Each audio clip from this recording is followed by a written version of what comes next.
सन 1559 में महाराजा उदय सिंह ने स्थापना की थी उदयपुर नगर की। लगातार मुगलों के आक्रमणों के कारण मेवाड़ की राजधानी को स्थानांतरित करने का फैसला किया गया। तब स्थापना हुई उदयपुर नगर की। आज ये शहर पूरी दुनिया में अपनी झीलों के लिए प्रसिद्ध है।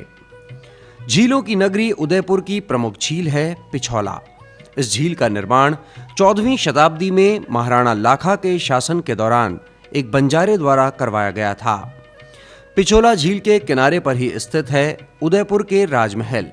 इन महलों की भव्यता और विशालता भी पर्यटकों के आकर्षण का केंद्र है। राजपूत स्थापत्य कला की अद्भुत धरोहर हैं ये राजमहल। इतिहासकारों ने इन महलों को विंडसर महलों की संज्ञा दी है। उदयपुर शहर से उत्तर पश्चिम में स्थित फतेह सागर झील की भी अपनी दास्तान है। 3 किलोमीटर क्षेत्र में फैली फतेह सागर झील के किनारे स्थित है मोती मगरी। इस मोती मगरी को महाराणा प्रताप स्मारक के रूप में विकसित किया गया है। चेतक पर सवार महाराणा प्रताप की ये मूर्ति प्रताप के पराक्रम और देशभक्ति की याद दिलाती है, तो चेतक की स्वामी भक्ति को भी याद दिलाए बिना नहीं रहती। पास ही स्थित है महाराणा प्रताप के सेनापति भामाशाह की मूर्ति। वही भामाशाह जिन्होंने मेवाड़ की आन बान की खातिर अपना सर्वस्व दान कर दिया था। अपने अतीत से जोड़ने वाली ये मोती मगरी बीते कल की याद तो दिलाती ही है, साथ ही पर्यटकों को भी खूब लुभाती है। उदयपुर की कहानी चारों ओर पानी से घिरे लेक पैलेस के बिना अधूरी है। विश्व के सुंदरतम महलों में से एक लेक पैलेस को जगनिवास के रूप में भी जाना जाता है। 1748 में महाराणा जगत सिंह द्वितीय द्वारा 4 एकड़ भूक्षेत्र में बनाए गए इस महल का सौंदर्य के लिहाज से सचमुच कोई सानी नहीं। ये राजप्रासाद राजसी ठाट बाट की दास्तान बयां करते हैं। साथ ही उदयपुर स्थित सहेलियों की बाड़ी भी अतीत की याद दिलाती हैं। कहते हैं कि अपनी सहेलियों के साथ उदयपुर की राजकुमारियां यहीं आकर मनोरंजन करती थीं।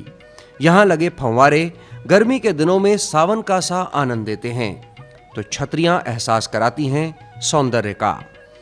उदयपुर में सिर्फ राजप्रासाद ही नहीं, कई देवालय भी हैं जो अतीत की यादों को अपने भीतर समेटे खड़े हैं। राजमहलों के पहले मुख्य द्वार बड़ी पोल से कुछ ही दूरी पर है उदयपुर का प्रसिद्ध जगदीश मंदिर।